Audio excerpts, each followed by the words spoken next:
Muito boa noite, prezados amigos e amigas, pessoas de todo o Brasil que estão aqui acompanhando a nossa transmissão. Sejam todos muito bem-vindos, bem-vindas. Temos a alegria de poder oferecer para vocês a oportunidade de uma conversa, né, com o Dr. Cristiano, advogado, o presidente Lula, a doutora Valesca, duas pessoas que têm tido um papel importantíssimo nesse momento no país em defesa da democracia.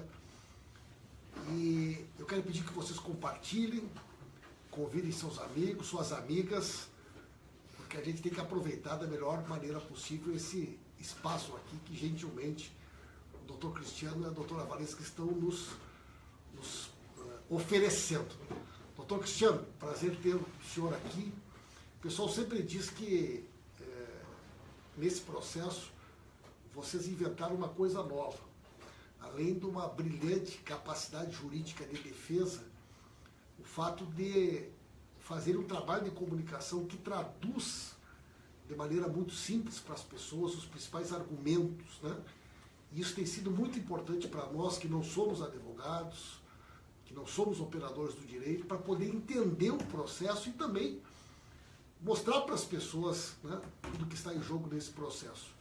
Como é que o senhor resumiria para nós o estágio atual de toda essa questão jurídica que envolve a perseguição, né, ao presidente Lula, que nós estamos assistindo aí já há tanto tempo, doutor Cristiano? Bom, boa noite, Paulo, boa noite a todos que estão nos assistindo. Hoje nós temos um cenário que mostra que, além do Ministério Público não ter feito nenhuma prova de culpa do ex-presidente Lula, nós é que fizemos a prova da inocência.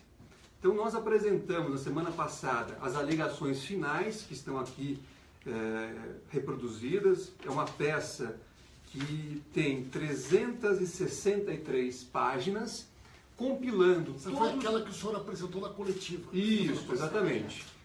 Que compila todos os principais acontecimentos do processo. Tanto as violações ocorridas, as grosseiras violações das quais foram vítimas do presidente Lula. Aqui é só o triplex. Só o triplex. É a peça que foi protocolada na semana passada. Que mostrou, como eu disse, as violações às quais o ex-presidente Lula e seus familiares foram submetidas, as provas que foram colhidas ao longo das 24 audiências que o processo do triplex teve.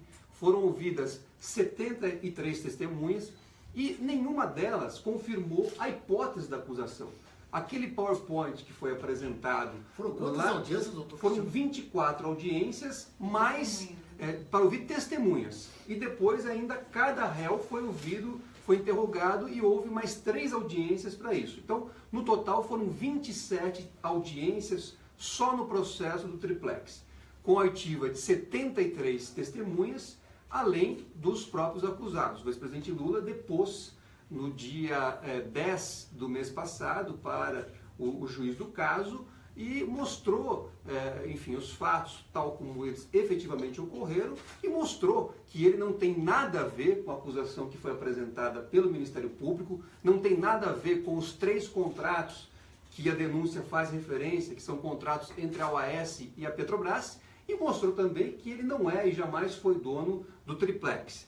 O que eu acho que essas alegações finais trouxeram de novidade e com muita importância foi o fato de que nós apuramos de forma independente, de forma autônoma, que esse triplex, além de ser de propriedade da OAS, ele foi dado em garantia pela OAS a um fundo administrado pela Caixa Econômica Federal. Então, quando o Léo Pinheiro foi depor e disse que em 2009 ele teria teria consentido que esse triplex fosse dado ao ex-presidente Lula, então nós mostramos o seguinte, que em 2010, um ano depois, a OAS foi e deu esse imóvel em garantia à Caixa, não só como hipoteca, como está reconhecido, mas também a cessão fiduciária dos recebíveis. O que significa isso? Significa que a OAS se comprometeu com a Caixa a que quando houvesse a venda do apartamento,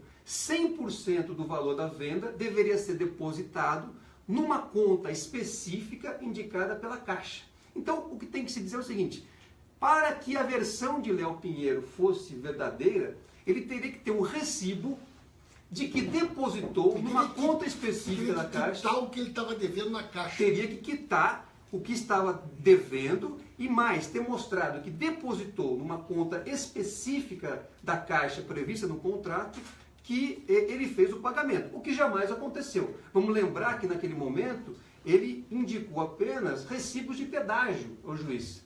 Ele indicou, enfim, documentos ou papéis que não têm a menor relevância. Quando o único documento que ele teria que apresentar era um recibo de depósito para a Caixa. Lembrando vou apresentar a senhora, doutora Valesca. A doutora Valesca, que está conosco também aqui, tem tido um papel muito importante nesse processo, não só aqui no Brasil, mas também no exterior. Pedir que o pessoal compartilhe. Nós, com certeza, não vai ser na Rede Globo que a gente vai ter a oportunidade de ver essas explicações. Já temos muita gente aqui de todo o Brasil conosco, muita gente mesmo, né? Diga uma cidade de onde é que vocês estão acompanhando e a gente vai tentar aproveitar aqui para tirar algumas dúvidas. Doutora Valesca. Boa noite. Lembrando que este imóvel, denominado triplex, ele está atrelado à escritura de emissão de debêntures, aquela primeira, e em 2009 eles dão duas garantias, que é a hipoteca, que aí de 2009 até 2013, este imóvel, este triplex, ele fica hipotecado para a Planner, que é o agente fiduciário dessa operação, que é quem cuida, digamos assim, dos interesses de quem emprestou o dinheiro. E nós temos também a seção fiduciária de direitos creditórios, que é quando eles alienam, eles vendem os direitos econômicos, o que o imóvel vale, eles alienam para o FGTS, e aí há uma antecipação do valor desse imóvel para a OAS. É como se a OAS já tivesse vendido este imóvel, portanto ela não tem mais direitos sobre o valor econômico que vale este imóvel. Então isso é importante. Daí porque quando ele vende essa unidade, ele se compromete a notificar a pessoa que vai adquirir a unidade e falar, você tem que depositar naquela conta da Caixa Econômica Federal. Pessoal, isso me parece, doutora Valesca, assim, numa linguagem bem simples. Quando a pessoa compra um carro num consórcio, quando a pessoa compra um imóvel financiado, ele vem alienado, né? Ele vem com um gravame na documentação. Se a pessoa quer vender, ela não pode. Por quê? Porque o dono do imóvel é o banco que financiou. Então, mais ou menos, é isso. Quer dizer, aquele imóvel, a OAS já tinha dado para a Caixa para tirar um dinheiro. E, portanto, ela não poderia dar para alguém algo que não era dela. Exatamente. Na realidade, este imóvel, ele só se presta à comercialização. Ou seja, ele é um imóvel que tem que ser vendido. E vendido tem que dar o dinheiro para a Caixa. Exatamente. Então, ele não se presta a uma doação. Se alguém comprasse um imóvel, o dinheiro ia direto para a Caixa? Sim, naquela conta específica. A Caixa teria que participar da venda e teria que haver... Não era nem vender a OAS pegar o dinheiro e pagar. Não. Já ia direto para a Caixa. Não passava pelo caixa da OAS. Então... E esse imóvel que seria do Lula. Isso. E na verdade é uma cláusula do contrato de cessão, onde ele fala que na verdade deve ser incluído nos contratos de compra e venda de todos os imóveis essa cessão imobiliária, essa cessão de recebíveis, e aí ele tem que depositar na conta, na 604 da Caixa Econômica Federal. Deixa eu fazer uma pergunta para a senhora, doutora Valesca, como leigo. A OAS não teria que ter informado isso aí, o Léo Pinheiro não tinha que ter dito, olha, qual é a situação do imóvel? Ele não teria que ter dito isso aí no processo? Teria, até porque durante o depoimento dele, eu fiz a pergunta. Eu não tinha ainda esses documentos todos. Nós havíamos pedido ao juiz para fazer prova especificamente em relação a essas garantias. O juiz negou a realização dessas provas. Nós pedimos, no mínimo em 3 oportunidades, a realização de prova pericial e a exibição de documentos. Isso foi negado. Durante o depoimento do Léo Pinheiro, eu fiz a pergunta a ele sobre as garantias que haviam sido envolvidas, que esse imóvel havia sido envolvido. E ele fez uma referência muito genérica, sem entrar em qualquer detalhe. E eu acho que a Valesca vai mostrar um ponto importante também dessa situação. É importante que em 2009, quando eles emitem essas debêntures, que é como se fosse esse grande empréstimo para a realização, para a construção de vários empreendimentos, dentre eles o prédio onde se encontra o triplex, quem faz o protocolo na Junta Comercial do Estado de São Paulo é o Léo Pinheiro. É a assinatura dele aqui, onde ele declara sobre as penas da lei que as informações constantes do requerimento são desses contratos, são a expressão da verdade.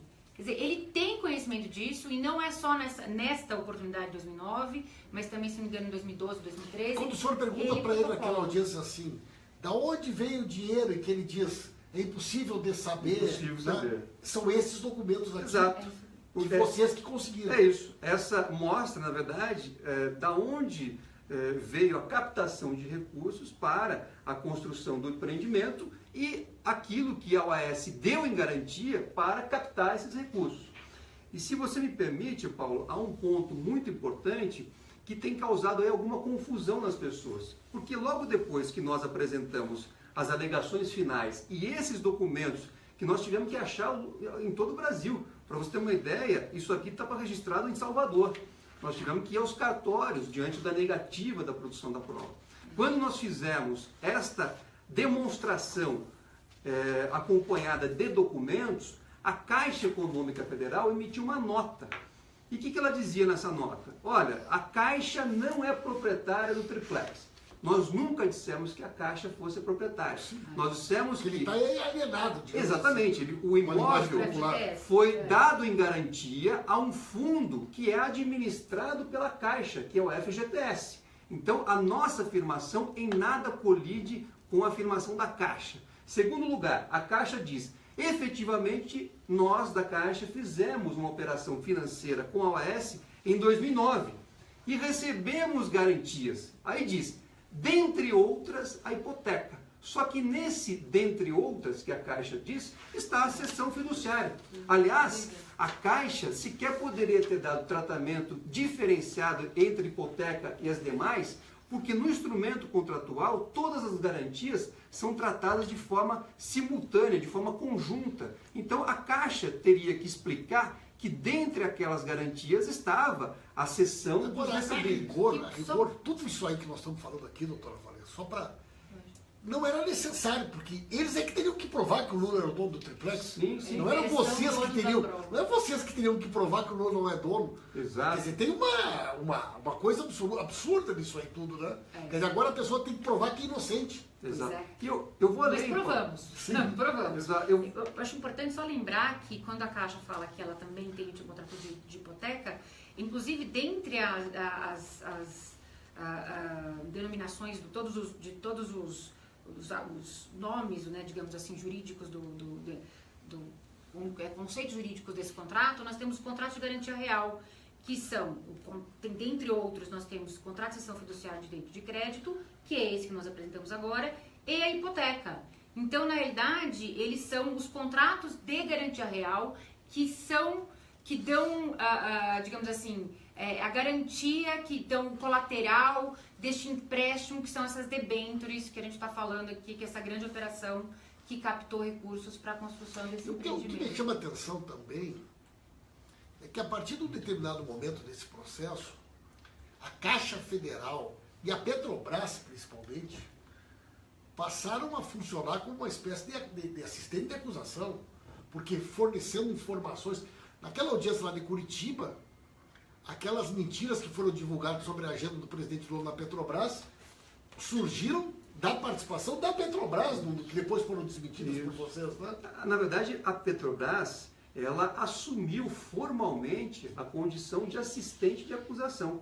Então, hoje, no processo, ela se apresentou para, juntamente com o Ministério Público, acusar o ex-presidente Lula. Do triplex. Do triplex. A Petrobras é parte da acusação? É parte da acusação. Ela é assistente da acusação, ela tem advogados constituídos para trabalhar em conjunto com o Ministério Público para acusar o ex-presidente Lula. Que um assunto que, do ponto de vista formal, não tem nada a ver com a Não tem nada a ver. Não há nenhum vínculo que leve o triplex, somente uma tese de que o dinheiro, que a compra do triplex teria sido uma contrapartida para um benefício da Petrobras. Essa é a tese que justificou a Petrobras. Para levar o processo a Curitiba. Tanto é que nós também... Exatamente, esse processo nem deveria estar em Curitiba. Não, o triplex fica no Guarujá. Então, se tivesse ocorrido algum crime relacionado ao triplex, esse crime deveria ser investigado e a ação correspondente seria no Guarujá. Agora... Eu acho que isso é importante só de explicar. Como é que funciona, né? Um processo, a rigor, sempre ele é sorteado para saber quem é o juiz que vai... O juiz natural. O juiz natural. Isso. Houve uma hipertrofia, digamos assim, das competências, né? Do juiz responsável pela Lava Jato, ao ponto de que até o acervo de coisas que o presidente Lula ganhou de presente quando era presidente é a Lava Jato que investiga. Isso. Na verdade, nós levamos todos esses aspectos para serem discutidos no processo, questionando, porque o que diz a lei? A lei diz o seguinte: a competência para investigar e para processar alguém, ela é do juízo onde teria ocorrido o suposto crime. Então, se a pessoa praticou um crime em São Paulo, a investigação e o processo correspondente tem que ocorrer em São Paulo. Se foi no Rio, é no Rio. Pois bem, aqui o que aconteceu? A denúncia faz referência, como você mesmo observou, a 3 contratos que foram firmados entre a Petrobras e a OAS. Só que esta afirmação, ela está no conjunto das hipóteses, porque não houve demonstração em momento algum da investigação ou do processo de que algum recurso proveniente desses 3 contratos tenha sido utilizado pela OAS no condomínio Solares e muito menos para dar qualquer propriedade ao ex-presidente Lula. Isso ficou no campo das hipóteses. Nós pedimos, inclusive, que fosse feita uma prova pericial nesses contratos. É isso que ele negou. Tamanha é a nossa certeza, né, daquilo que nós sempre apresentamos no processo, que nós pedimos para o juiz que nomeasse um perito para poder verificar se houve algum desvio nesses 3 contratos, que seria o primeiro ponto, e 2, se algum valor desviado foi usado para obras no triplex e para beneficiar direta ou indiretamente o ex-presidente Lula. Só que essa prova foi negada. Não se permitiu que um técnico, um contador, enfim, alguém especializado em finanças pudesse fazer essa análise, como é comum em qualquer processo judicial que isso venha a ocorrer. Não só isso, mas nós, nessas perícias, esses documentos seriam com certeza revelados, mas no nosso prazo 402, pós-depoimento, nós pedimos especificamente, quando nós identificamos que poderia haver algo com relação à inocência do presidente Lula nesses contratos relativos a essas debêntures, nós pedimos especificamente para que nos fossem entregues todos os contratos relacionados ao contrato de cessão de recebíveis que nós estamos falando aqui, esse contrato onde cede esses direitos econômicos, e nos é negado acesso a esses contratos, especificamente esses contratos que poderiam ter Sobre qual alegação, doutora? Que não vem ao caso? Eu acho que falta de relevância, não vem ao caso, nós não provamos a necessidade da revelação desses contratos, que é sempre, na realidade, a resposta padrão. Mas o fato é que ali, quando nós identificamos, nós poderíamos ter tido acesso a eles também poderiam ter tido acesso e evitado todo esse, mais uma vez, todo esse... Uma curiosidade. Destas 27 audiências que foram no total, em quantas dessas o Deltan Dallagnol participou? Olha, o procurador Deltan Dallagnol não esteve presente em nenhuma dessas audiências. Nenhuma das 27? Não. Nunca fez nenhuma pergunta para nenhuma testemunha de defesa, de acusação? Não. Nunca participou? Não. O Ministério Público esteve presente. O Ministério Público, através... ele o chefe da equipe, nunca foi? Não. A participação direta que nós tivemos conhecimento foi naquela apresentação do PowerPoint. Ele apresentou o PowerPoint, não participou de nenhuma audiência e no final ele fez as alegações finais. Isso. Se você me permite, Paulo, eu acho que esse é algo importante esclarecer. Aquelas alegações, a coletiva do PowerPoint, foi algo que nós temos uma crítica muito dura a fazer. Por quê? Porque uma pessoa que é submetida a um processo, principalmente a um processo penal, essa pessoa tem o direito, tem a garantia prevista na Constituição de ser presumido como não culpado. Né? Então existe a garantia na Constituição Federal tem que ser que assegura a presunção de inocência. Então, no momento em que o Ministério Público, na pessoa do procurador Dallagnol, chama uma coletiva no hotel para dizer que está denunciando o ex-presidente Lula e com toda aquela forma muito contundente, palavras contundentes, textos contundentes, você transmite à opinião pública não a existência de uma acusação, mas sim praticamente uma certeza. Você tenta condenar sem que sequer a investigação tivesse começado. Claro. Por isso é que nós sempre tentamos levar ao conhecimento público o nosso trabalho, aquilo que nós apurávamos, aquilo que estava acontecendo no processo, para tentar, de alguma forma, minimizar aquilo que ocorreu naquela entrevista coletiva, que foi a inversão da garantia constitucional da presunção da inocência. Então nós saímos, na verdade, com um cenário desfavorável e um cenário incompatível com a Constituição Federal e que eu tenho certeza que jamais ocorreria em qualquer país que preza pela presunção de inocência, que tem na sua Constituição Federal a garantia da presunção de inocência e que assinou tratados internacionais reconhecendo a presunção da inocência.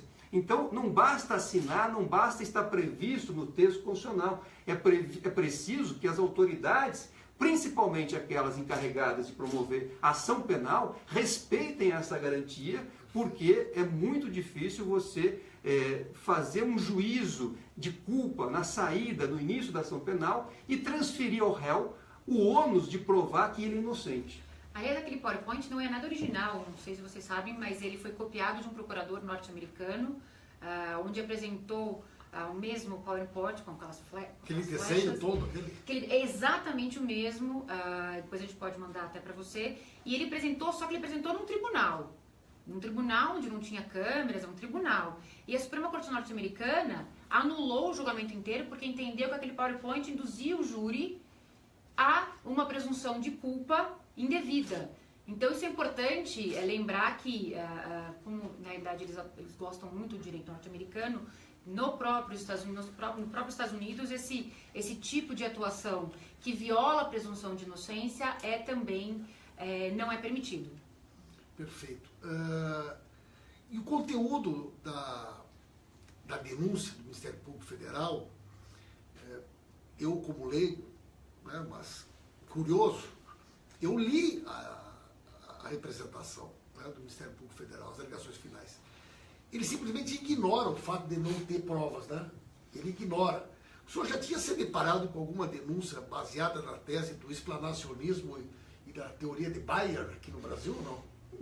Não. Porque, mais uma vez, ao meu ver, essas teorias são incompatíveis com a Constituição Federal. Teoria da probabilidade absoluta. Você não pode querer condenar uma pessoa com base em teorias de matemáticas, enfim, teorias que, mais uma vez, elas retiram, esvaziam garantias constitucionais e buscam uma sentença, uma decisão condenatória sem nenhuma prova. É isso, em suma, essas teorias dizem, olha, eu quero condenar tal pessoa, eu vou condenar com base nos meus argumentos, sem a necessidade de ter prova, e porque eu posso fazer um cálculo que pode mostrar que essa pessoa é culpada. Isso já foi superado, já foi demonstrado que essas teorias jamais podem subsidiar uma condenação, principalmente no campo penal.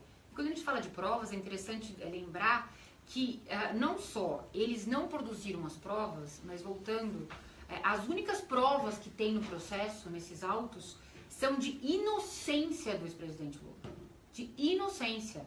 E de acordo com as regras de conduta, inclusive da ONU, de procuradores, o procurador tem dever de, quando se depara com provas de inocência de uma pessoa acusada, de lutar para suspender o processo e não de continuar numa tese acusatória como se fosse um jogo de futebol onde um tem um direito, devo ganhar, o outro deve ganhar. Não, na realidade, ele deve se ater às provas do processo de inocência ou de culpa. Mas quando se depara com provas de inocência, ele deve fazer tudo ao seu alcance para paralisar o processo. Eu não sei se a senhora tem essa percepção, mas a sensação que eu tenho que o cidadão comum, ele acha que o Moro é parte integrante da equipe da Lava Jato. Talvez muitas pessoas que estão nos assistindo aqui, elas pensem isso. E na realidade, pessoal, pela lei, o juiz ele teria que ter uma mesma equidistância, vamos dizer assim, da defesa e da acusação. Ou seja, o doutor Cristiano e a doutora Valesca teriam que ter, por parte do juiz, o mesmo tratamento que ele dá para o Dallagnol. A rigor é isso, não é? A rigor teria que ser isso. Né? Sim. Mas o Moro fala, ele age, ele atua como se ele fosse parte da equipe de investigação. Ele tomou parte disso há muito tempo. A maneira, inclusive, a maneira que ele dirige a palavra, né? É só ver como ele foi assim, singelo naquela audiência da Cláudia Cruz, da mulher do Eduardo Cunha, e da maneira como ele se dirige ao senhor, principalmente. Né? Até o tom que ele se dirige ao Ministério Público é um negócio totalmente inadequado. Né? Nós mostramos que ao longo das audiências a defesa teve um tratamento manifestamente diverso do tratamento que foi dado ao Ministério Público. Isso também foi enumerado nas nossas alegações finais, diversas situações em que a defesa foi prejudicada no seu trabalho e não pôde, inclusive, fazer sequer algumas perguntas que eram relevantes para o desfecho da ação. Então, nós tivemos, muitas vezes, a palavra cassada ao longo da audiência, o que nós entendemos que não é também compatível com a garantia constitucional do contraditório e da ampla defesa. Se você me permite, Paulo, só para quem está nos assistindo saber... Só que estamos assistindo, vamos compartilhar. Nós estamos com muita gente de todo o Brasil aqui ligado, muita gente mesmo, doutor Cristiano. Que ótimo. É surpreendente, inclusive, porque é um assunto complexo, um assunto jurídico, né? Mas nós estamos aqui com milhares de pessoas ao vivo nos acompanhando. Né? Que bom. Eu acho que é importante que as pessoas saibam que nós, nessas alegações finais, transcrevemos os principais trechos dos depoimentos que as 73 testemunhas prestaram ao longo da ação. E vendo aqui, nós temos aqui, por exemplo, depoimentos, trechos de depoimentos de todos os delatores, aquelas pessoas que firmaram acordo de colaboração, de delação premiada com o Ministério Público. E elas foram perguntadas por nós, a defesa, se elas tinham alguma relação com o ex-presidente Lula, se tiveram algum tipo de conversa indevida com ele, e todas afirmaram de forma categórica que não conhecem o ex-presidente Lula, e aquelas que conheceram disseram que estiveram em reuniões com a presença de diversas pessoas e sempre para tratar de assuntos institucionais. Então, esse foi o depoimento, por exemplo, de Augusto Ribeiro Mendonça Neto, o Dalton Avancini, o Eduardo Leite, o Alberto Youssef, o Fernando Soares, o Fernando Baiano e o próprio Pedro Correia. O Pedro Correia, por exemplo, foi perguntado: eu quero saber se a testemunha Pedro Correia tem conhecimento de que o presidente Lula pessoalmente solicitou vantagem indevida.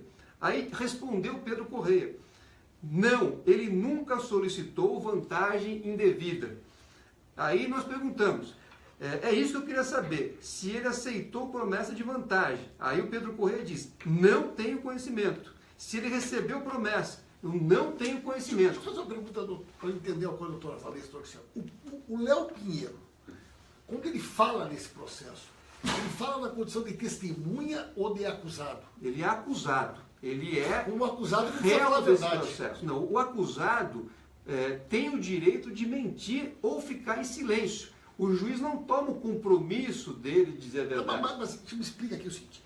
Eu vi um documento onde o advogado do Léo Pinheiro diz assim: solicito redução de 2/3 da pena por o réu ter colaborado, certo? Uhum. Mas como assim? Como é que ele colaborou se ele, como acusado, ele podia mentir? Exato. Como é que ele pode ser delator e depor como acusado num processo? Eu acho que a situação ali é pior até, porque o que aconteceu? Nós fomos surpreendidos no dia do depoimento do Léo Pinheiro com notícias de que ele estava negociando uma delação.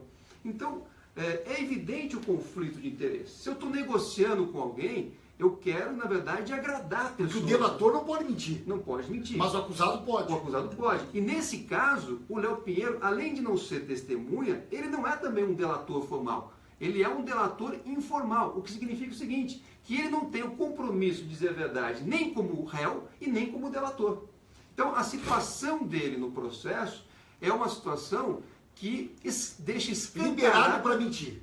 Deixa escancarado que não havia o compromisso com a verdade. Inclusive, eu perguntei a ele no depoimento se ele já havia prestado algum depoimento em relação ao assunto triplex. Depois de tergiversar, ele reconheceu que já havia prestado depoimento e que o comportamento dele em relação àquela audiência em que ele estava depondo nesta ação era diferente do comportamento que ele havia adotado anteriormente. Quando ainda não estava negociando a delação. Exatamente. Então, você vê, é um conjunto de fatores, é um conjunto de fatos que mostram que a versão dele não é a versão de alguém que estava comprometido a dizer a verdade, é a versão de alguém que está buscando ainda um acordo de delação premiada, que, portanto, tem que agradar ao Ministério Público. E 3, que a versão que ele apresentou foi desconstruída não pela palavra da defesa, mas sim por documentos que a defesa foi atrás e conseguiu localizar, inclusive em diversas cidades do país, Salvador, dentre outras, e mostra no processo a incompatibilidade da versão apresentada e dos documentos que foram aqui anexados ao processo. E, na verdade, nós, só lembrando a questão da imparcialidade e como é levado esse processo, há mais de um ano nós denunciamos na ONU todas essas violações que representam grosseiras violações, portanto elas têm um outro status, elas não são meras violações. Portanto, elas recebem inclusive uma sanção diferenciada. E nós reportamos não só as violações de direitos humanos do ex-presidente, nós incluímos também o PowerPoint Aquela denúncia da ONU, ela envolve não só o Moro, ela envolve o Ministério Público também. Ela, na verdade, ela trata de todas as violações do Ministério Público, do Judiciário e como funciona essa parceria judiciário-sistema com parte da mídia brasileira. E como isso viola frontalmente os direitos e garantias individuais do ex-presidente Lula.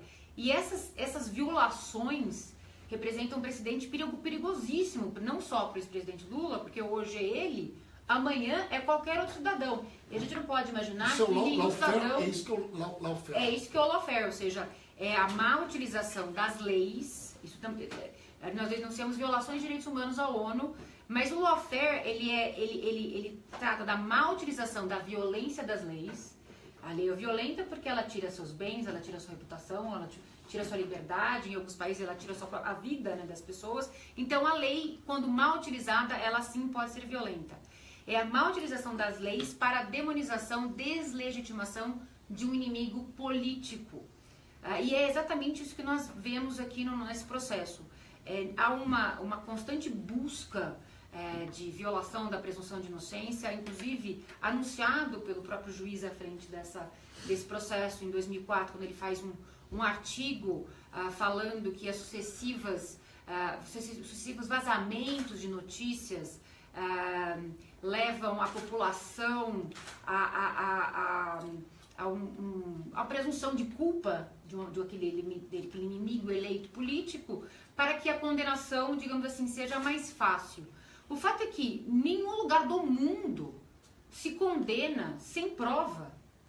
Não se pede acusação sem prova. Muito menos se condena sem prova, ou então se condena com provas flagrantes de inocência. Isso é uma situação que todo e qualquer cidadão do mundo deve se revoltar. Então, esses processos, essas garantias, todas elas são importantíssimas e elas representam conquistas civilizatórias que hoje nós estamos voltando à fase de inquisição, da Inquisição ou em fase de processos políticos após Segunda Guerra. E é muito importante lembrar que naquela época também eles já se utilizavam de delações desta mesma maneira. É o lawfare, são os processos políticos. Eles se utilizavam da mesma maneira de delações sem provas, que não conseguiam respaldo em testemunhos ou em documentos que estivessem fora desse mundo, desse universo, desse processo político. É interessantíssimo você estudar isso e verificar que o ex-presidente Lula é exatamente vítima de lawfare, de um processo político, onde ele é deslegitimado todo dia, seus direitos são violados diariamente, e isso ninguém pode permitir. Doutora Valesca, a denúncia da ONU já foi feita há mais de um ano, eu acho, né? E os fatos que ocorreram depois da denúncia original, eles podem ser agregados àquela denúncia? Nós fizemos como uma espécie de um aditamento em outubro. Nós inserimos a questão do PowerPoint, porque é uma das mais grosseiras violações de presunção de inocência verificadas, acho que no mundo. Acho que a gente não tem precedente, e com relação somente àquela dos Estados Unidos, mas aí não é, na realidade, em rede nacional, do Ministério Público, fazendo é um verdadeiro show midiático. Nós incluímos isso na nossa denúncia. O Brasil respondeu a esse nosso comunicado em 27 de janeiro, e nós respondemos a essa resposta, nós replicamos a resposta do Brasil agora, dia 22 de maio, onde nós inserimos todas as novas violações. Inclusive, o que chama muita atenção é quando a defesa, o ex-presidente Lula, entra com recurso, entra com uma ação visando reparação dos seus direitos, ou então que haja que parem as sucessivas violações. Há uma tentativa de intimidação da própria defesa. Isso também é levado, porque isso viola o que eles chamam de princípios condutores dos procuradores, dos promotores. Isso viola os direitos dos advogados.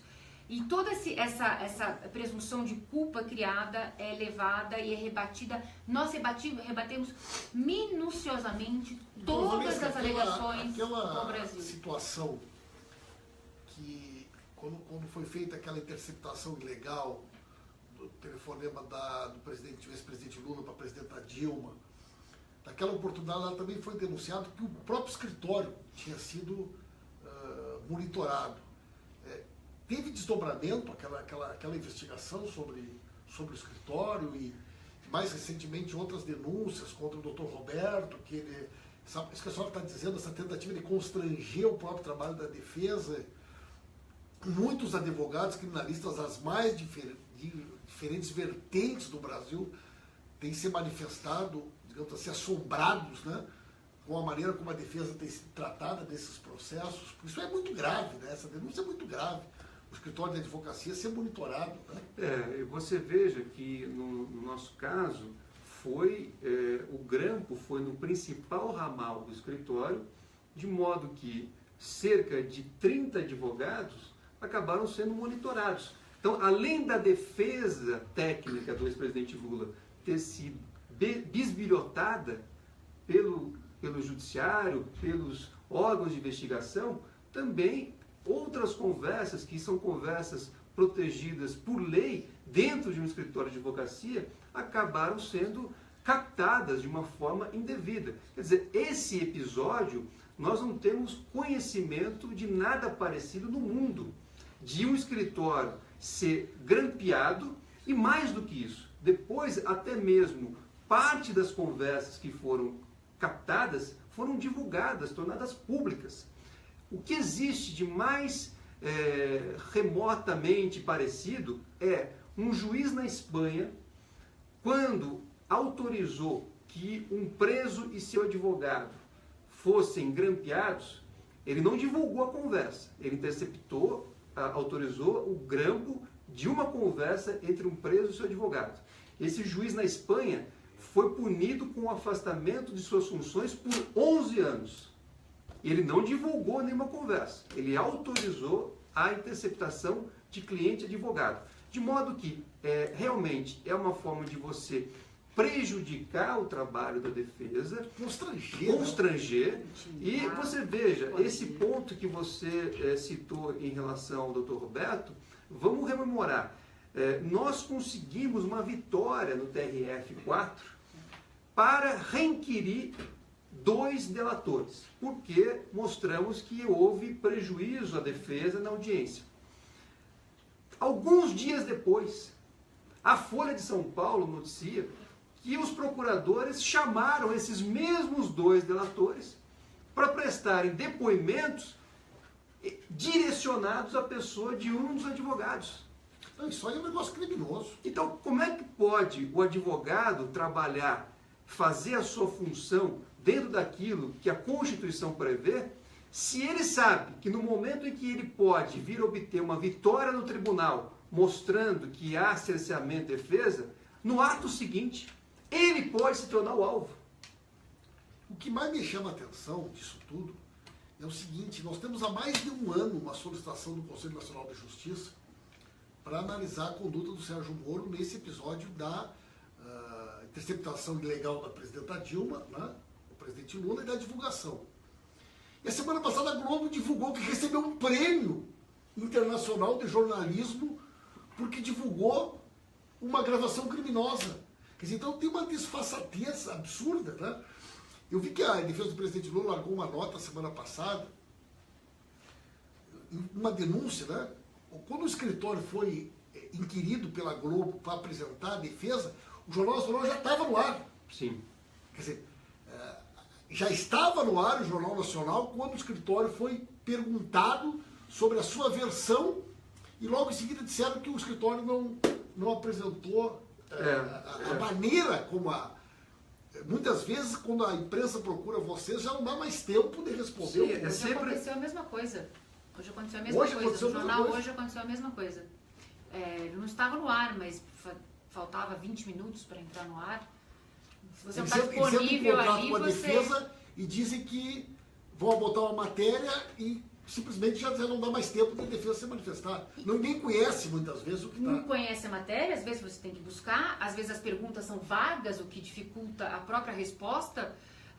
Então, realmente é uma situação muito preocupante. E por que isso é importante, né, Paulo? Muitas vezes as pessoas podem se perguntar, mas espera aí, mas isso é um processo ou é um espetáculo midiático? Agora, é preciso entender o seguinte, esse processo, desde a sua origem, ele não se dá nos autos.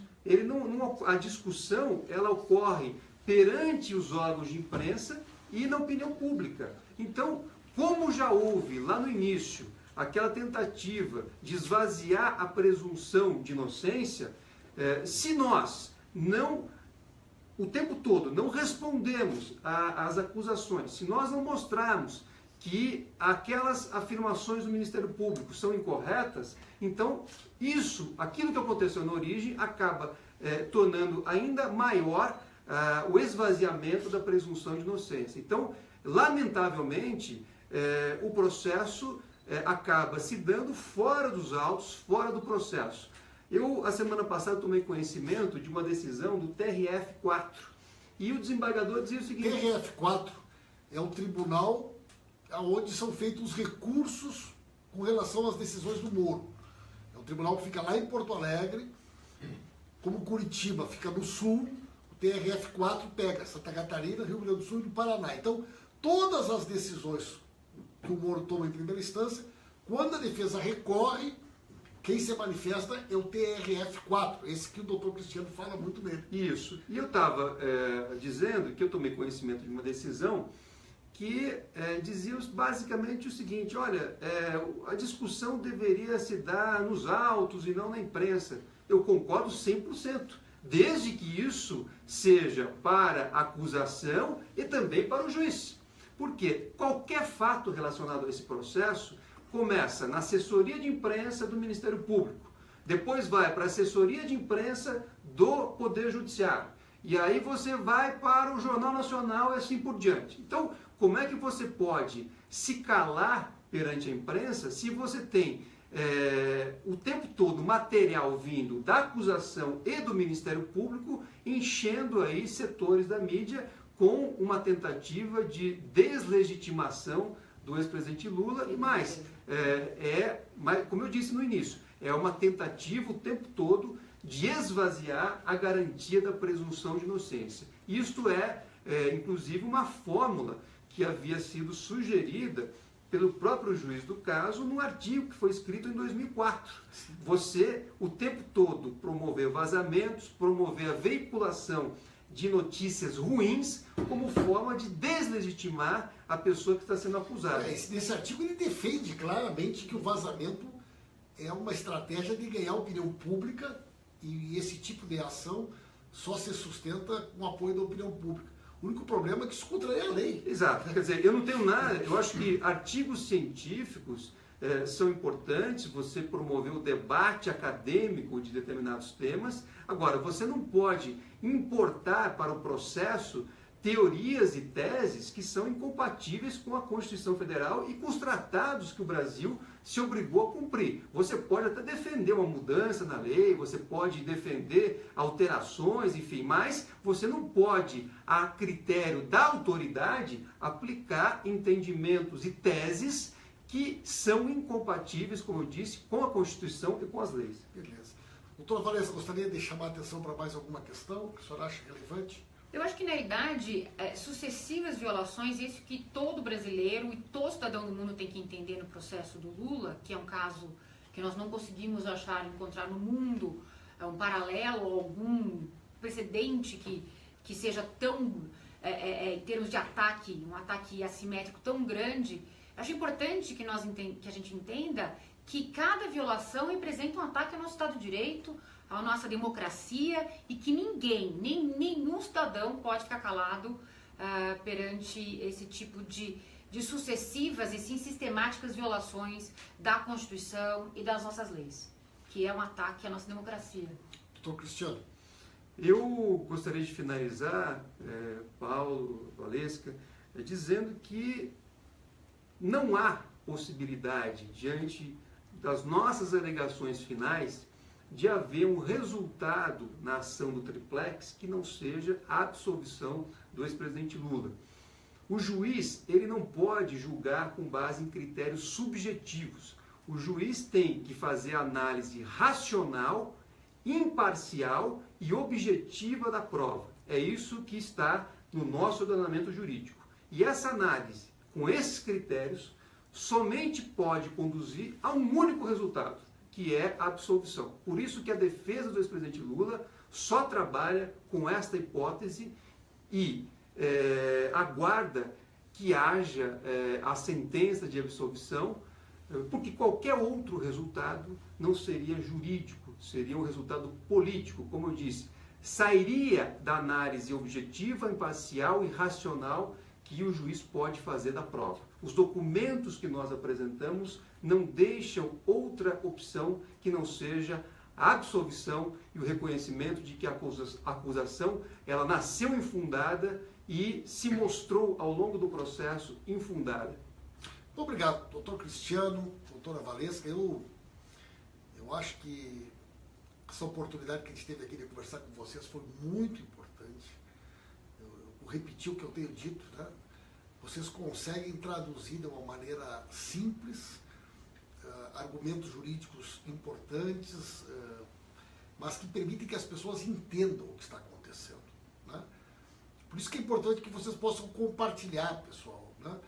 O doutor Cristiano tem lá na página dele, sempre está colocando vídeos, colocando informações, tem aquela página A Verdade do Lula, né? Porque eu acho que esse caminho também para a gente furar o bloqueio é muito importante, né, doutor Cristiano? É importante que todas as pessoas tenham conhecimento da realidade dos fatos e possam fazer a sua própria análise e não ficar presa a uma análise feita muitas vezes por veículos que têm